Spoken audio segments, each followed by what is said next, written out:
Today we're joined by guitarist Alex Skolnick, founding member of the supergroup Metal Allegiance, who joins us to promote the upcoming East Coast 10th anniversary show coming up in New Jersey in September. Alex is a master of his craft in both metal and jazz, and he's checking in to give us on the scoop on this highly anticipated show. So, Alex, welcome to Metal Mayhem ROC. Thanks so much, Walt. Glad to be here, and thank you for that great introduction. I don't know how to follow that. Well, that's okay. So, hey, Alex, I always like to start off the conversation on breaking the ice a little bit. So I was thinking about what can I talk to Alex about to get comfortable with him. So I'm going to take you back to two events. So the last time I met you, and it was a brief introduction, we were in the Snake Pit last summer at MetLife Stadium on the Sunday Metallica show it was. And my co-host and I and John, we kind of gathered around and we saw you and we took a quick photo. So that was quite the hell of a show, right? I remember that well, yeah. So, Alex, but I do appreciate you jumping on today to talk about Metal Allegiance and, again, your long, illustrious career in metal and both jazz as well.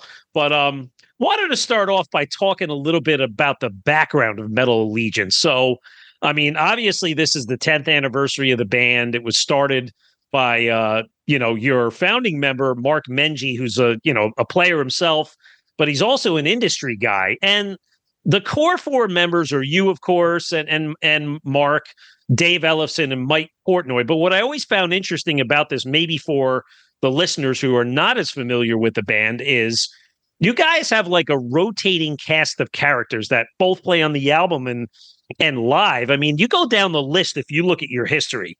I mean, I'm just going to name a few: Phil Anselmo, Randy Blythe, Troy Sanders, Chuck Billy, Bobby Blitz, Bron Daler, John Bush, Mark Tornillo, Max Cavalera, Phil Demmel, Andreas Kitzer, and there's probably another 20 names. So just talk about like the concept of Metal Allegiance and this whole community feel that you guys have been doing this for like 10 years.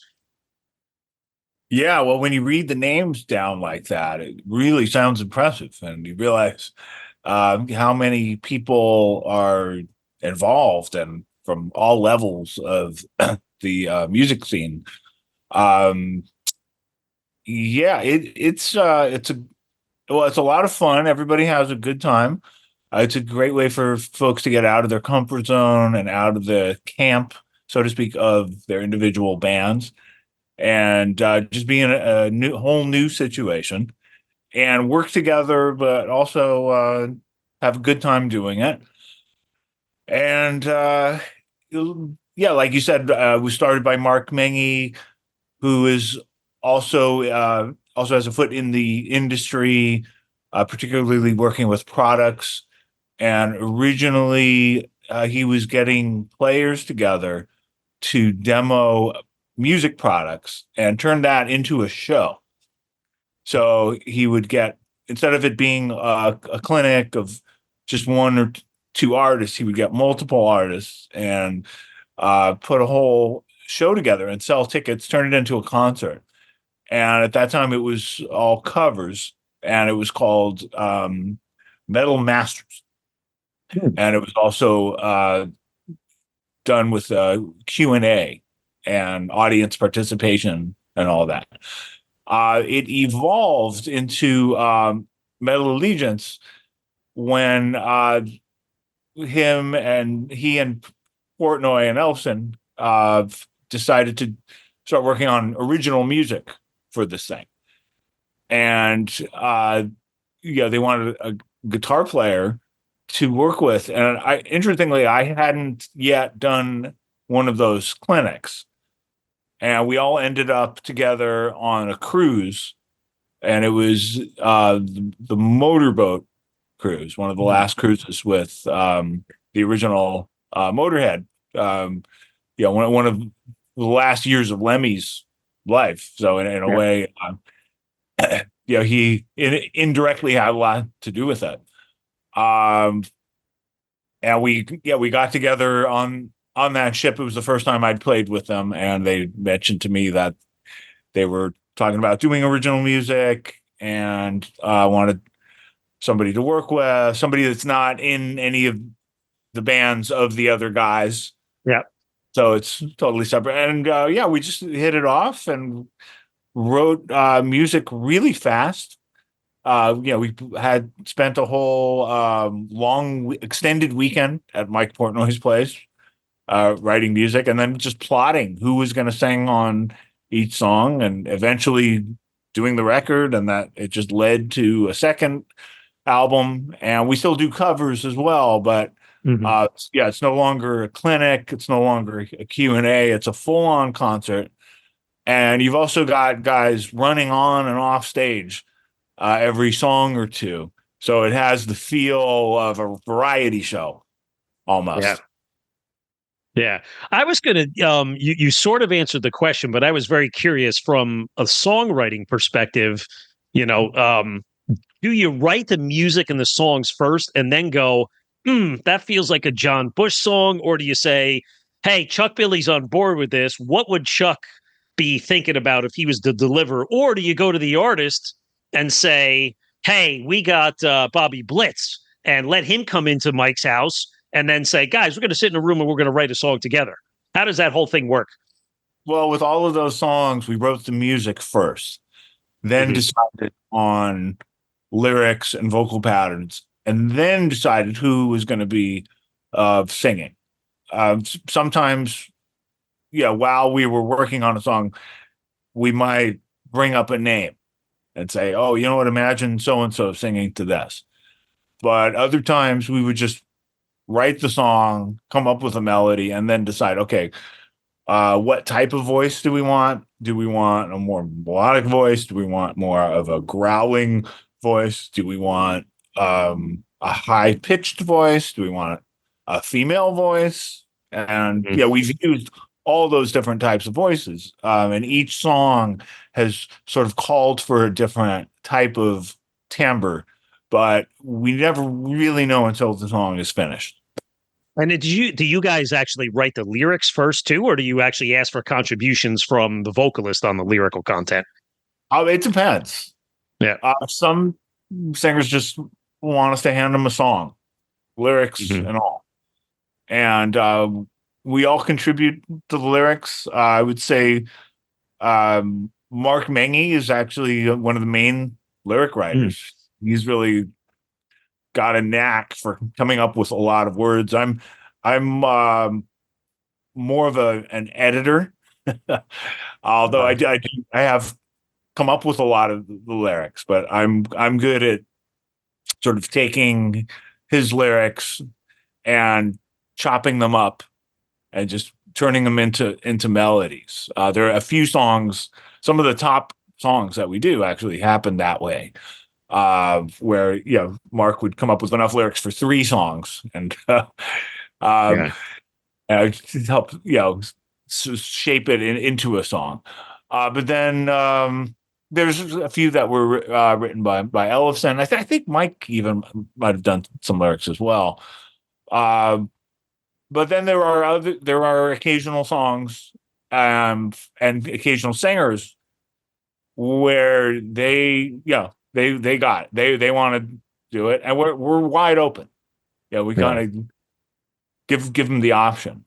Which Phil Anselmo, for example, is somebody who, he's got his vision.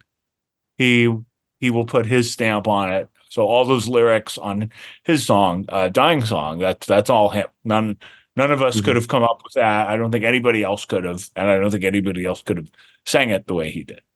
Yeah, that's pretty amazing too, because logistically, this has to be difficult to do, right? Because it takes a lot of coordination. Sounds like maybe Mark, being an industry guy, he knows how to kind of orchestrate all this and keep it together. But yeah, it's really interesting because again, you guys do you have two full studio length albums, the self-titled album, and then Power Drunk Majesty, the one that came out a few years ago, and then the Little Fallen Heroes EP that came out. Um, Alex, what about when it comes to your contributions? Like, you've been in so many bands, written so much material, guested on so many, let's say, other collaborations, but how do you personally approach it, let's say, versus thinking about that next Testament album? How do you go about contributing things? Is it kind of one and the same, or is it a slight different approach than maybe what you do with Chuck and the guys from Testament? Testament is its own universe, and things happen a certain way. That it was founded by Eric Hmm. Peterson, uh, Yeah. guitarist, and basically he has to sign off on everything. Yeah, it was his band. So even though I've contributed a lot of music to it, we've co-written a lot of stuff. Hmm. More recently, I've brought in whole songs that we've done. He's got to like it, and sometimes he has very certain tastes. He might not like something, even if it seems like it might work for the group. It's really up to him.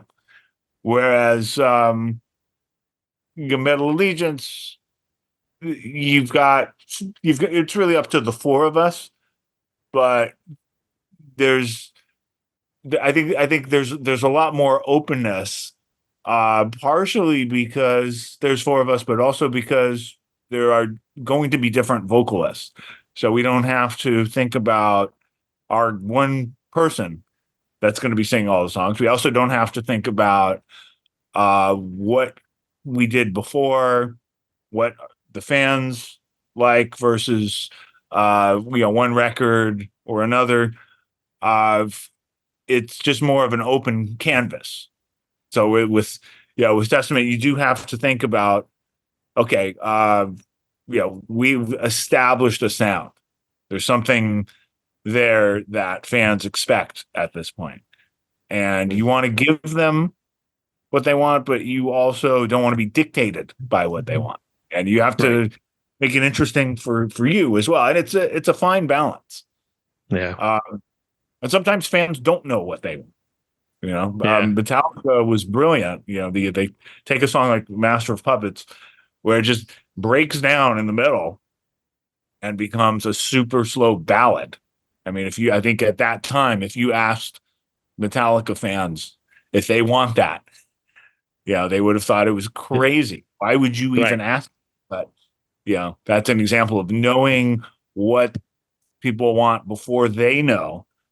And now you can't imagine it any other way. So you have to be able to think, beyond. You can't be afraid of what the audience will think. But the more history you have as a band, the harder that is, Yeah. because fans respond to certain albums and certain songs, and you want them to like it. But with Metal Allegiance, every time everything is so fresh and so open, because we have the different vocalists on every song. We don't feel any of that pressure or limitation. Yeah, it's true. And I'm thinking about a band like Rush, like we all are big Rush fans. I'm sure you are as well, right? And how many years and albums, even towards the later part of their career, where they wrote albums where, Al and Geddy and Neil were just saying, we're going to write for ourselves. What kind of sparks us creativity wise? But, we obviously have to keep to the traditions of what we do best, but we're going to get in certain segments of songs. Like I think of a song like Resist or some of these other materials, maybe that came out on Clockwork Angels, that are a little bit unorthodox for the band. And it's up to the fans to say, hey, do you like it or not? I mean, there's always going to be this traditionists that are going to say, oh, you know what? It's not Richie Blackmore and Deep Purple, therefore Deep Purple sucks. Well, I call bullshit on that, because I think Deep Purple's still great. They got a great new album out. They were great with Steve Morse, and they keep reinventing themselves as new players come in and out. And I think that's the trick to having bands that are around 30, 40, 50 years, right? I think that's important, and I would rather hear something new and something different. I mean, then there's other situations. You're never going to buy an AC/DC record and put it on and say, "Oh my God, what did they do? Right. I was not expecting one." No, no, you know exactly what you're getting. The question is, how good will they make it? But it's still this very definite thing you're expecting, and it never is going to deviate too much from that, and you wouldn't have it any other way. Because No, exactly. We have a segment on our show called heavy metal. We have heavy metal history in rock and roll detention, where we take a certain body of work and we kind of geek out on it. And we've done some episodes where we've come up with like the best deep tracks of a band or whatever. And my co-host said, well, we should do one for AC/DC. And I said, you can't do one for AC/DC because I love their whole catalog, but where do you find the contrast there? And he's a real AC/DC fan. So he says, Walt, no way. There's stuff in there. But as a generalist, you think about it all the same. But anyway, Yeah. you know, so hey, Alex, as you get into like the live setting of Metal Allegiance, so I was looking at, let's say some of your history again. You've been doing shows for 10 years, and you guys have played, I don't know, everywhere from the Vitus Bar in Brooklyn, which I heard just closed its doors. Yeah, so sad. I know, it's such a great place, but you have, you guys played festivals in Rock in Rio and in Japan and Mexico, and you played all the mid-sized clubs all up and down the East Coast and the West Coast. And you said you got your start on that Motorboat Cruise, but like, talk about the live setting. Like, are there any particular shows that you guys have done? Because you don't do them. It's not like you're doing 20 shows a year. You might do 2, 3, 4 a year, and then you come back a year later. Any great memories of any particular shows that come to mind that you want to share? Well, we got to Japan once, a festival called Loud Park, and that was amazing. That was just playing Japan is always a blast. And yeah, I don't even know if our album had come out there at that point, but if I may say, the Metal Allegiance material is quite strong, and people who haven't heard it before seem to latch onto it right away. And I remember in Japan, that was an example of it. They were just responding to it as though they'd been hearing it for years, which is really cool. We had another fun festival appearance at the Bloodstock Festival in the UK, which is always a good time. And trying to remember, it's over in recent years, we haven't been able to play that much. I mean, there was the COVID period. And also just with everybody's schedules, it's very challenging. I mean, I'm literally spending months on the road this year. So it's really hard for me to do it. But, when we do it once in a while, it's special. And it is a very different type of show. Yeah, because the shows are all about, you're pulling select tracks off of your albums.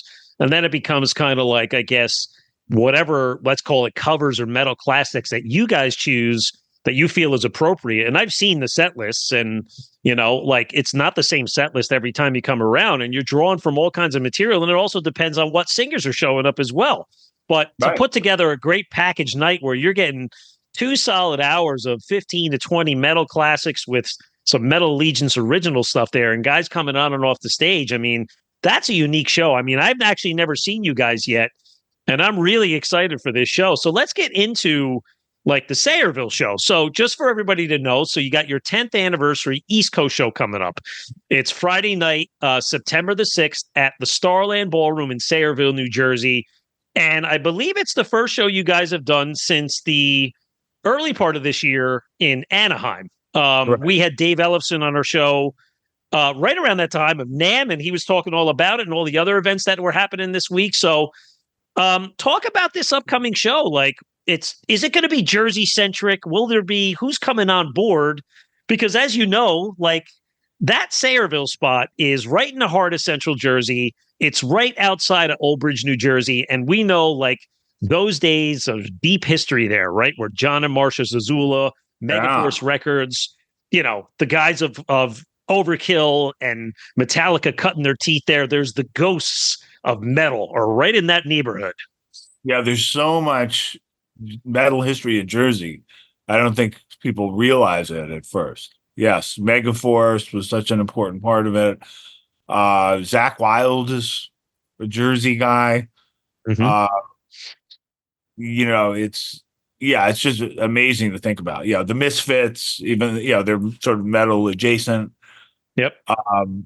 It's pretty endless.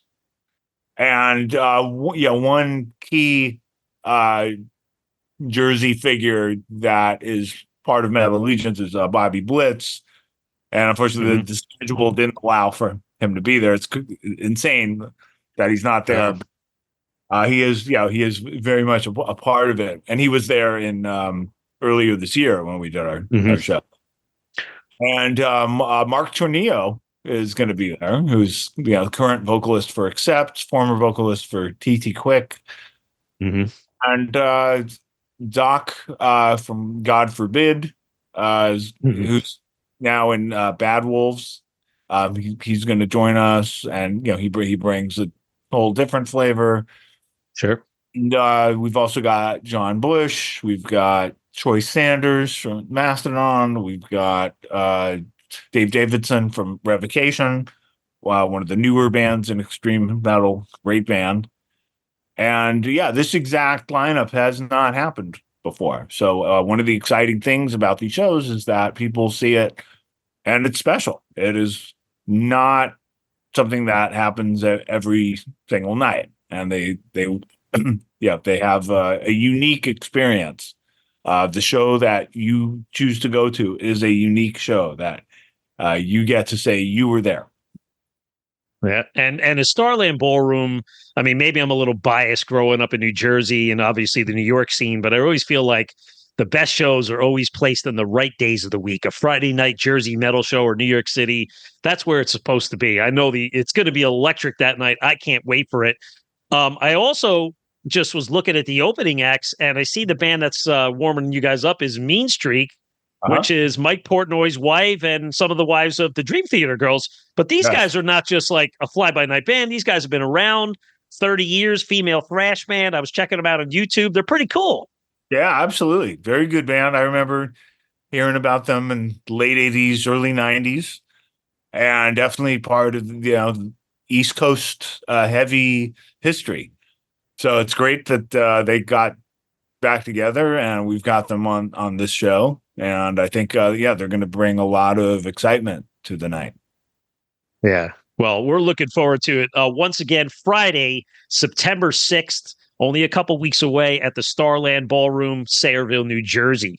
So, Alex, I really wish you best of luck at that show. Metal Mayhem ROC will be covering it. I hope I get a chance to shake your hand, say hello, take some pictures with you. I'm sure we will. But let's talk about some other things about your year. So Testament just wrapped up giant summer tour in Europe. I mean, you guys played everywhere, in and out. I think it's cool that you guys played at the Alcatraz Festival and also at Wacken. Yeah. So, and then you got big tours coming up in both the U.S. and Europe yet again. So talk about a little bit of the summer plan and the fall plan, I should say. How was the summer shows? Oh, it was fantastic. We had a great time. I said in another interview that when I rejoined Testament in the second half of the 2000s, it was a different band, and the standard of drumming had gone way up. We've had some real drummers from Gene Hoglan to Dave Lombardo, and I know folks were hoping Dave Lombardo would stay with us. He's very overbooked. It was great. We had a year of touring with him, and he's a great friend and just a monster drummer, and that was awesome. But I'll tell you, nobody's disappointed when they hear the new guy. So the new guy is Chris Dovis. He was not born when the first Testament record came out. Wow. So he brings this youthful energy that is just firing everybody up. And it's great, too, because we have a lot of fans in the audience that age. And, it's not just OGs like us. And, this was a great tour. And, we did Wacken. We did, we finished up in Denmark, one of Mr. Big's last shows. One of the exciting things about these European festivals is they're so diverse. We played in Wacken. I think Amon Amarth played the same day, but the Scorpions had played the night before. And Uli Roth, original Scorpions guitar player, one of my musical heroes, he played a short time after us. And Yeah, it's funny, in Europe you have this mix of styles, and Yeah. uh, these are events, so it's a lot of fun. So yeah, we were there for about 5 weeks. We did a bunch of shows with our friends Behemoth. Hmm. Uh, they're just an amazing band to watch. Nurgle is a real incredible, captivating front man. Also a really smart guy, Yeah. just great guy to talk to and hang with. And yeah, we had a really good time. It was a very worthwhile way to spend the summer. Yeah, I was seeing you like you were doing a little promotional video on your Instagram for the Starland show, and you were like, I don't know where you were, the Czech Republic. I see like a stable and horses behind you. Yeah, that was the Czech Republic. That was a show called the Brutal Assault Festival. And were there actually like were you like that's where the trailers were for the bands, and it's right on a farm or something? That's where the backstage was. Wow. Um, yeah, it's actually an old fortress, and there are stables on the grounds. So the dressing room is back. Our dressing room, at least, was back by these stables. The stages are a little further away. Wow, that's pretty cool. So yeah, you got to keep your suitcase packed. It seems like you're not home in New York City for all that much at a time because, again, now we go into the fall. You're getting out there. I think you're touring with Anthrax in Europe, and then of course Creator. You're coming to Jersey October 10th at the Wellmont Theater. I'll probably be at that one too. That's only a couple months away. So talk Right. about those tours.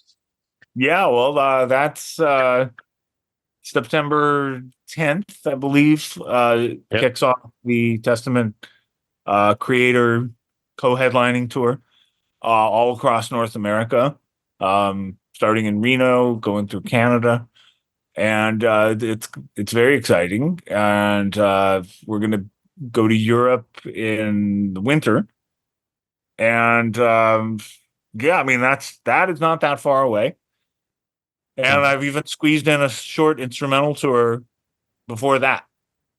So What's that all about? next week, I'm going out with Percy Jones, legendary bassist from the 70s prog group Brand X that had Phil Collins on drums. And he's considered one of the finest fretless bass players of all time. And it's instrumental music, experimental, but some of the top musicians, Kenny Grahowski on drums, Tim Motzer on guitars and gadgets, although he almost sounds like a keyboardist. We have very different sounds, and that's called PAKT, PAKT. And we are playing Asheville, North Carolina, Raleigh, Durham, North Carolina. There's a Prague festival called Prague Day down in Charlotte. We're also playing we're playing in Pennsylvania, and I forget the name of it. It'll come to me in a second. We're also playing in New Jersey in East Rutherford the day after Metal Allegiance. So it's going to be kind of a crazy period. And then I have like 2 days before I fly out and start the Testament Creator Tour. Wow, that's amazing. Yeah, like you said, you got to keep your bags packed. You need like a whole trailer just for your guitars and your gear, I suppose, Alex, right? Because a band like PAKT, you might be playing different equipment or whatever. But yeah, I know that Yeah. place well in East Rutherford. It's like an old movie theater. Yeah, I believe so. Yeah. Yeah. And it's true. I use completely different gear, whether I'm playing with PAKT, my trio, the Stewart Ham Band. We released an album this year. Or Jane Getter Premonition. That's another group I play with. That's also playing on the 7th at the Williams Center. Okay. Yeah, I was going to talk to you a little bit about your back history. I mean, back in, I guess it was, I don't know, late 90s, early 2000s. I remember you were consistently in the city playing different jazz clubs and, kind of doing either your Skull Patrol project or your Skull Trio. A lot of it was these classic metal songs reinterpreted like War Pigs and whatever else. So I always loved that stuff because it was still my connection to you as a metal artist, but it was my way to open myself up to say, Yeah, there's other kinds of music out there, and your guitar heroes and your rock heroes aren't one dimensional. That may be the way you thought they were when you were 16. They actually do other stuff. Yeah. Well, that was a way for me to do jazz guitar, but not do it in a way that is typical.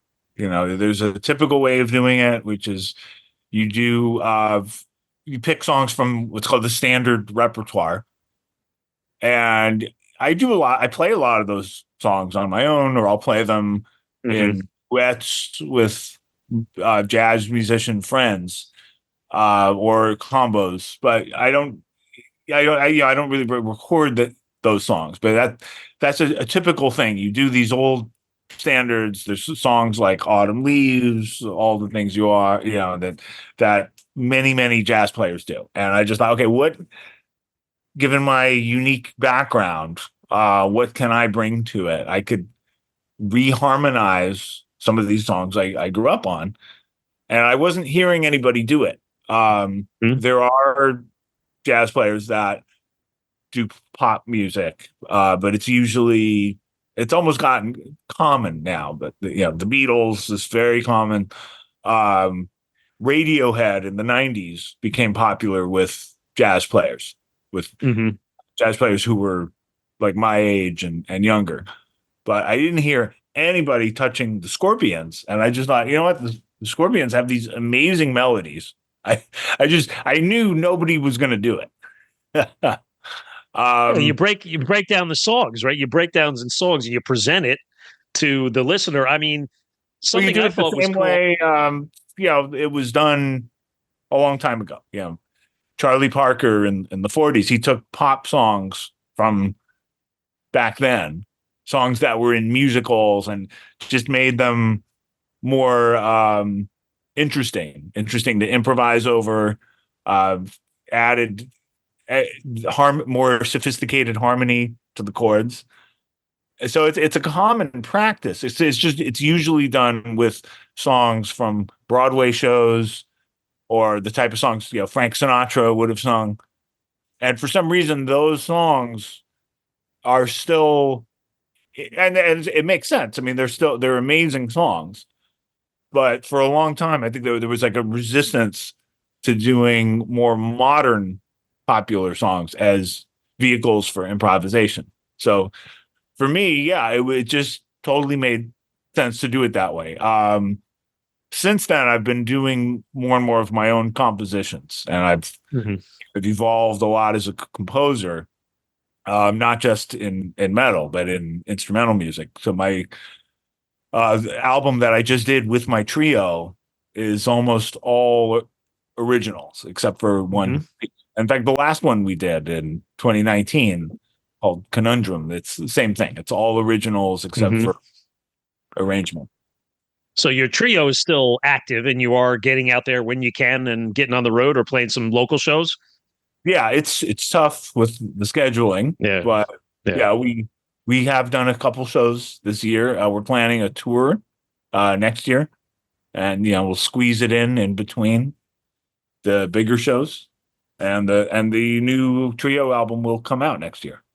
Yes, you got a lot on your plate, my friend. Well, it's good to keep you busy. So, just before we get off onto some of your heavy metal history, I also really appreciated.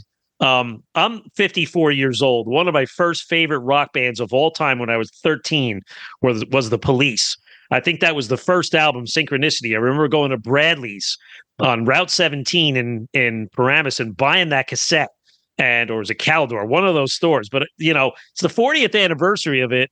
It's a great little double disc remastering out there now that has a lot of the songs remixed by Stuart Copeland and some instrumental tracks. But I loved the version of King of Pain that you reinterpreted it. And I played it over and over and over again because it was just hearing those harmony parts played by you. It was just really, really cool. So I wanted to thank you for that. Oh, you're welcome. Well, yeah, I enjoy doing stuff like that. And I don't always have time to get a band together to record it. So that's one of the things I've practiced a lot and worked hard on, is just being able to play solo. and there are players out there who specialize in it. I was always sort of dependent on my bands, but I have such an appreciation for just being able to pull it off alone. It's a whole other skill. And I have a lot more arrangements where that came from, but that was one I felt, okay, you know what? I think I've got this one good enough to share online, at least as a work in progress. And that's one thing I really enjoy about having these social media platforms, as annoying as they are, with the trolls and the oversharing. And I mean, there's so much wrong with social media, but I think as an artist that has been fantastic, because I can share in that way. And it's also incentive for me to get it together, to really get it together, not just have it, okay, I could maybe play it for a friend and screw it up. No, if I'm going to put it out there, I'd better feel good about it. So it's great. I can't believe the response I've gotten for that piece. I did a Time After Time as well. Oh yeah. Acoustic on my old this 1935 Gibson I got. And it's a good way to justify owning a lot of guitars. You can see I have that's just a fraction of the instruments I have, and I figure, okay, if I'm going to own these things, I need to be putting them to use and really playing many different styles of music on them at a high level. That's true. I hope you have a couple big Doberman pinchers or a big security system. You got to protect that stuff. It's a lot of value in those guitars, buddy. I have an insurance policy. There you go. There you go. So, Alex, before we let you go, I wanted to ask you a question about your back history with Savatage, because they were a favorite band of mine, still remaining to this day. I mean, you played 1994 on the Handful of Rain album. I mean, this was a tough time for the band because tragically, Criss Oliva was killed in the car accident only a year before. We thought the band was done. You guys come back. You're in the band. It's a great album. And it was also a changing of the guard, because it was where Jon was taking over as the main songwriter. And I think of songs like the title track, Taunting Cobras, and then, of course, the classic Chance, which Chance really set the band up on a whole different, let's say, perspective. Their sound was never the same. I call that like the beginning of part 3 of Savatage, which, of course, spawned the Trans-Siberian Orchestra, which you participated live for years. But again, circling back to the Starland show, I was at that show at the Birch Hill nightclub in 94. I remember it like it was yesterday. So here we go, full circle again. You and I in the same place at the same time. There it is, 30-something years ago. Take us back in time. Talk a little bit about Savatage when you were there. Yeah, well, as you said, it was in the shadow of this tragic event. That was just incredibly sad. This great guitarist, Criss Oliva, who really was developing too. I remember hearing him around that, a few years before he passed on. In fact, Testament had done a tour with him, and I thought they had gotten a different guitar player, because this guy was ripping. And not that he didn't sound good on the records, but the records were more about the songs, and I just I could hear how much he developed. So it was so sad when that happened. I didn't expect to get this call and be asked to do the record. And at first I wasn't interested in it, only because I had just left a highly dysfunctional musical situation. And I wasn't ready to get into another one. It's like it felt like it would have been jumping into another marriage. You've just gotten out of like the most dysfunctional marriage. You're still really young. You don't even know who you are yet. And it felt like running into another marriage. But I was convinced by Jon Oliva, and he just said, he knows his brother, and he knows the only guitar player he'd be comfortable coming in on and playing these solos is you. And okay, Wow. how do you do that? Wow. So it was also well, it was there was a lot of growth for me there, because up until that point I'd only played with Testament, and I hadn't played with any group that did sort of mid-level tempos, for example, extended power chords where the notes are held and not just picked a million miles an hour, let alone piano. There's actually songs with piano and keyboard. Wow, this is different. So it was a really good growth experience in that way, and I enjoyed the music. I mean, it's strange to think, but the music was so out of fashion. It was about as out of fashion as possible. 1994, right? You think about what's happening in 1994. Yep. And it is not that. Hair is out. Guitar solos are out. Process tone is out. We're in the midst of the so-called alternative revolution. Right. So it was really interesting. And a few years before, this band, it was getting played on MTV and seemed like part of, what was happening. Like, in fact, a lot of us, it seemed like things were growing, and suddenly just, the early 90s with after the release of Nevermind, which I loved, and I still love a lot of the Seattle music, but just the way the industry just embraced that music and sort of had a resistance suddenly to anything that resembled the 80s was very strange. But there were enough fans that hung in there and came to check out the band on tour and bought the record. And to this day, that album has a bit of a cult following, beyond some of the other Savatage stuff. I think there's fans that are definitely that hone in on that record. I meet them all the time. I sign copies of it. And Guitar World magazine just did this big feature on the 30th anniversary of that record. So it's on stands now. And that, if you want to read about my experience there, that's probably the best description. The writer, Clay Marshall, really got it out of me.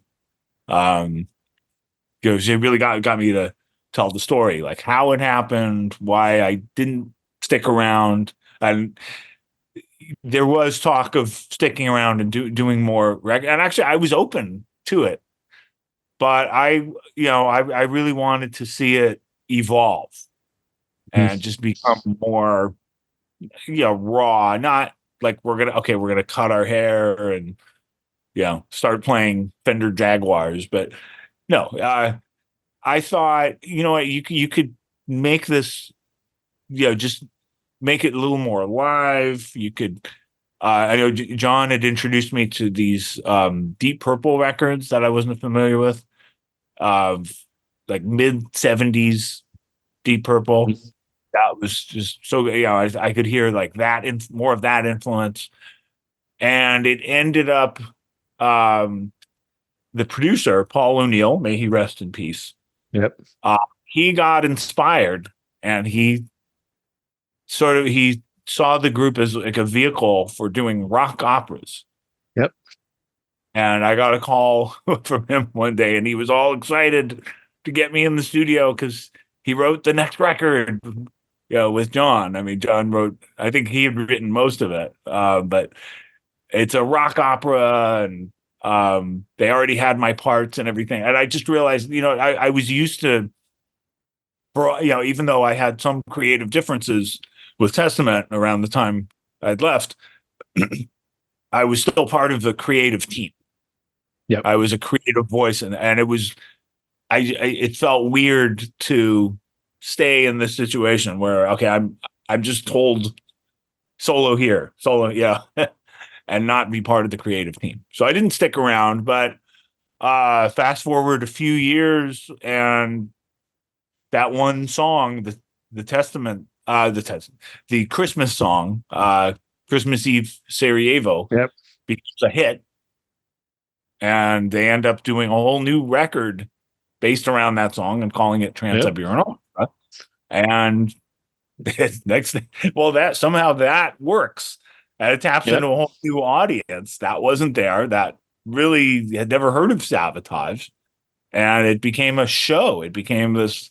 So once that they developed the live act, by that point I had relocated to the East Coast. I was finishing up my university degree. I thought I'm just going to study music and just be like a music educator, play jazz guitar in small clubs. I didn't know what was going to happen.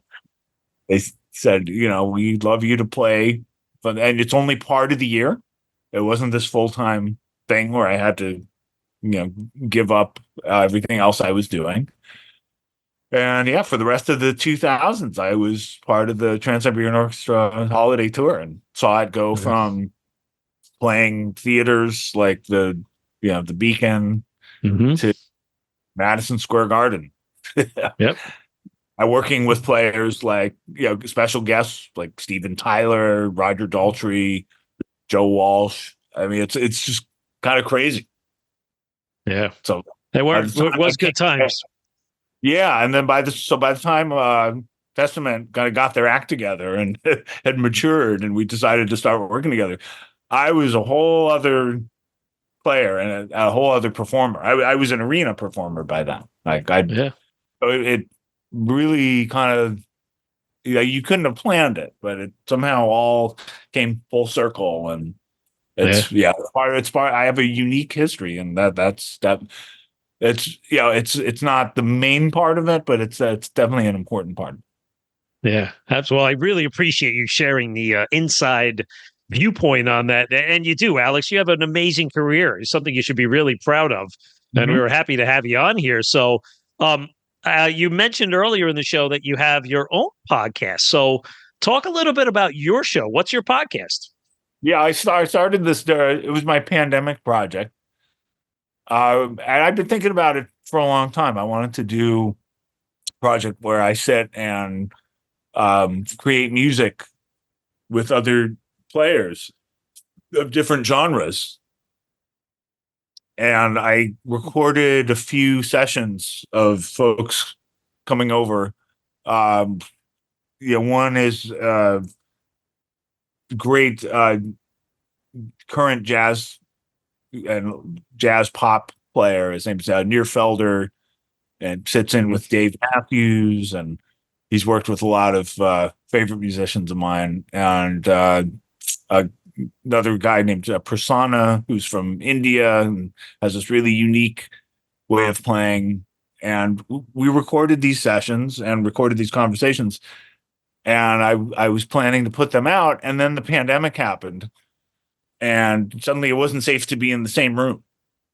But then next thing you know, we have Zoom, or we have platforms like this.